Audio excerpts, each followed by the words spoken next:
Dito sa Pilipinas, isa at talaga naman pong napakabenta talaga na kategory ng motorcycle ay ang scooter. Alam naman natin guys na dito sa Pilipinas is talaga naman pong napaka-traffic, and meron nga din po talaga mga road condition na scooter lang talaga guys ang halos angkop gamitin. Nangunguna nga po dito sa Pilipinas guys ang brand nga po na Honda pagdating sa scooter, pagdating po sa pagbebenta, yung kanila nga pong Honda Click 125cc. And pero nga guys, sa tinagal nga po ng panahon, nag-upgrade nga po si Honda ng cc nito, at dito sa Pilipinas guys is available na nga po yung kanilang Honda Click 160cc. Yung lumabas nga yan dito sa Pilipinas guys, madami nga po sa ating mga kababayan ang nagkagusto dito dahil isa nga po ito sa meron nga pong aggressive looking na scooter na nasa 100cc nga po ang engine displacement, samahan mo pa po sa unique nga po na disenyo, and meron nga pong specs na napakasulit and features. Kaso nga lang guys, meron nga pong negative side ang mga nasasabi ang ating ilang mga kababayan dahil sa ang kanya nga pong presyo guys is medyo may kataasan talaga. Ika nga nila is mupok sa buwan talaga. Kaya yung iba nga po na nangangarap ng Honda Click 160 is iniisip nila na hanggang pangarap na lang talaga ito. Pero syempre guys, don't worry, kasi alam nyo ba guys na meron nga pong motorcycle na available na po dito sa Pilipinas. Yes po, pwede nyo na nga po siyang mabili na kamukhang kamukha nga po ng Honda Click 160cc. Tapos pagdating sa kanyang specs and features is meron din po talagang sulit, and syempre guys pagdating po sa kanyang presyo, tsak nga po na abot kaya talaga. Sino nga ba ang scooter na ito? Yan nga po ang ating pag-uusapan. Aalamin natin ang kanyang specs, features at kung gaano nga ba kasulit pagdating sa kanyang presyo. Kaya samahan nyo ako guys na pag-usapan ang motorcycle na ito. Pero bago yan, baka pwede naman na pa-subscribe ng aking YouTube channel. I-click mo na din ang notification bell para maging updated kayo sa mga susunod na i-upload ko. Guys, baka pwede naman na pa-like and follow ng aking Facebook page. Nasa description po ang link. Kaya make sure guys na tapusin nyo ang video na ito para malaman nyo ang information may kinalaman sa motorcycle na ito.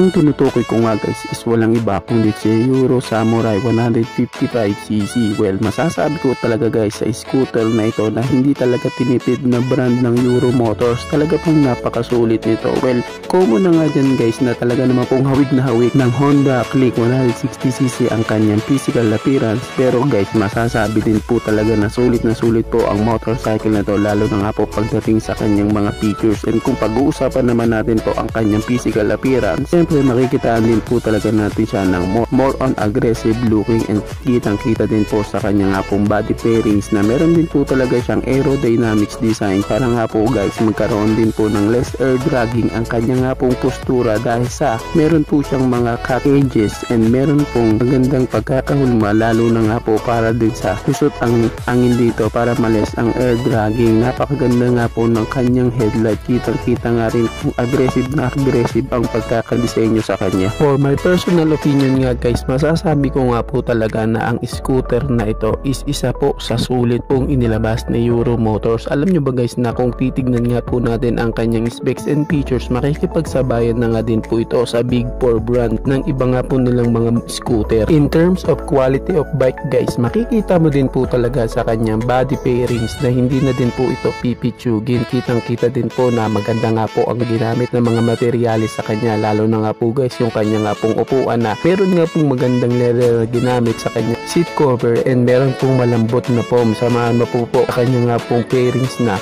makapal nga po na hindi nga po basta-basta mapapasag. Siyempre sa disenyo ng motor guys, talagang hindi mo masasabi na pangit po ang kanyang itsura dahil sa aminin man natin o hindi, na hawig po talaga siya ng Honda Click 160cc. Alam naman natin guys na dito sa Pilipinas madami po talaga ang nabighani sa aggressive looking ng Honda Click 160cc, kaya dito nga sa motor na to guys kay Euro Samurai 155cc, hindi natin mapagkakailan na meron talaga siyang aggressive at maganda nga pong postura at magandang itsura na hindi din talaga po pipitsugin. Kung nangangarap kang magkaroon ng Honda Click 160cc tapos ang budget mo is hindi talaga kayang mabili ang Honda Click 160cc, baka pwede mo mai-consider guys ang scooter na ito dahil meron din po naman talaga siyang physical appearance na hawig kay Honda Click 160cc, tapos specs and features na hindi din naman po na ilalayo sa kanya. Tapos syempre guys, meron po siyang abot kayang presyo na kayang-kaya nga po ng ating mga kababayan dito sa Pilipinas na ma-avail ang motorcycle na ito. Ngayon guys, pag-usapan nga po natin ang kanyang engine specs. Pagdating nga guys sa kanyang engine type, meron nga po itong 150 cubic centimeter engine displacement, naka 4-stroke, naka single cylinder, naka single overhead cam with 2 valves. And pagdating po guys sa kanyang fuel system, ito po ang malupit sa kanya guys kasi hindi na nga po siya guys naka carburetor type, siya po is naka EFI na o electronic fuel injected na, kaya makakaasa ka nga po na meron nga po siyang matipid na gas consumption, na meron nga pong konsumo na gas consumption na 43 km per liter. And syempre guys, pagdating nga po sa kanyang cooling system, siya po is naka liquid cooled engine, kaya makakaasa ka nga po na ang motorcycle na ito is pwede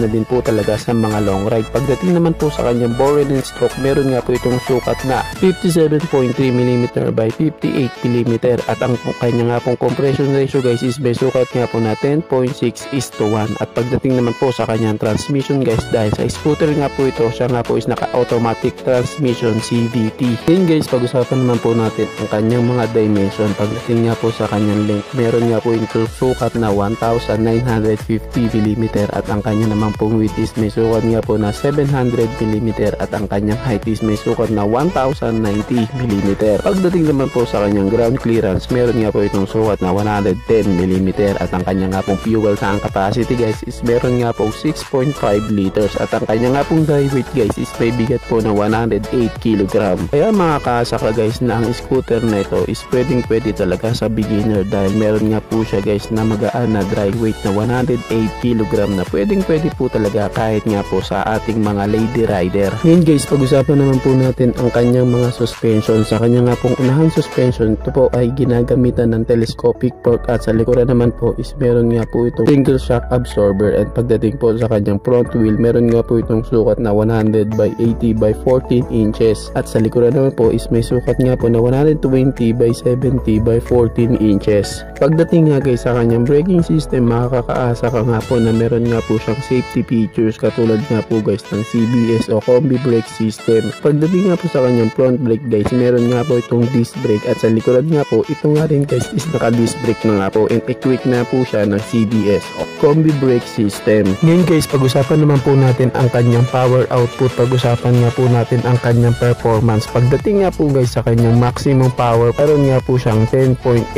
kilowatts at 8,500 RPM and meron naman po siyang maximum torque na 14 Nm of torque at 6,500 RPM. At para nga guys sa power output na yan, makikita din po natin sa scooter na ito na hindi na din po talaga ikaw mabibitin pagdating nga po sa kanyang arangkada at sa kanyang duluhan. And syempre guys, sinabi ko nga po kanina guys na pwede nga po ito sa lady rider and beginner, kaya makakaasa ka po na ang power output na yan isakto lamang po para nga po sa mga nagsisimula pa lamang po mag-aral ng motor and pwede din po talaga ating mga lady rider para nga po sa power output na yan nasakto lang, yung tipong meron nga pong hatak at power na hindi naman mabibitin. Then guys, pag-usapan po natin ang iba pa po niyang mga features. Pagdating nga po guys sa kanyang mga ilaw, siya nga po is naka full LED lighting system na nga po at ito pa guys ang isa sa matindi sa kanya kasi meron nga po ito guys na features na keyless. Yes po, nakakilis na nga po ang motorcycle na ito kaya makaka-use na rin po ito para sa mga taong kawatan. Meron din po siyang built-in na USB charging port para nga din po sa ating mga kababayan na gusto nga pong gamitin pang delivery ang motorcycle na ito. Pwede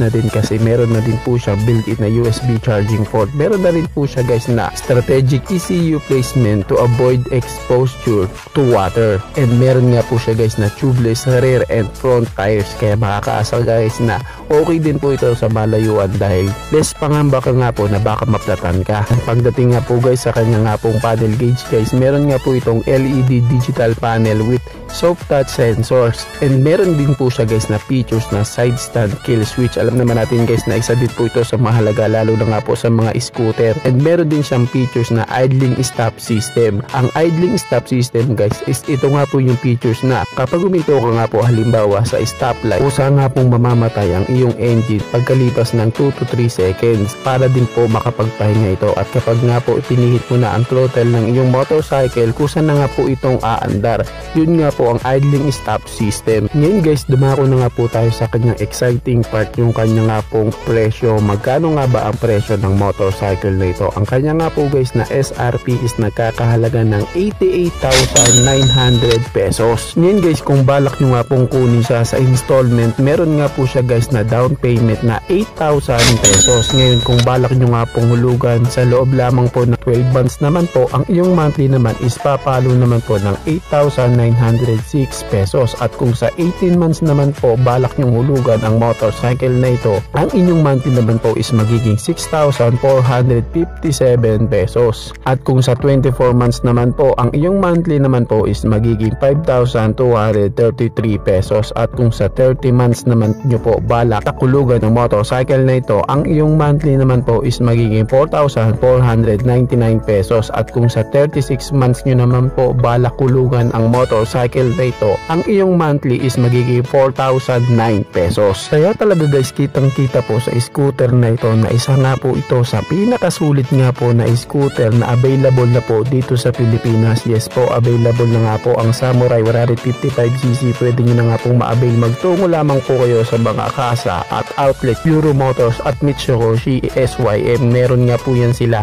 Magtanong na lamang po kayo sa kanila para sa karagdagang information may kinalaman po sa motorcycle na ito. Kaya talaga naman pong napakasulit po ng scooter na ito, si Euro Samurai 155cc. Ayo guys, anong masasabi nyo sa motor na ito? Paki-comment naman ang inyong reaksyon. Maraming salamat po. Bago matapos ang video na to guys, baka pwede naman napahingi ng isang like mula sa inyo bilang pagsuporta sa ating munting video. Maraming salamat po. So pwede mo na rin i-share para din malaman ng iba nating mga ka-rider. Sa tingin ko guys is dito ko na lamang po tatapusin ang ating vlog. I hope na nag-enjoy kayo sa aking hinandang video para sa inyo. Pinasisigla ko din kayo guys na i-subscribe ang aking YouTube channel. I-click mo na din ang notification bell para maging updated kayo sa mga susunod na i-upload ko. So dito ko na lamang po tatapusin. Maraming salamat po. Ichi boy. Thank you.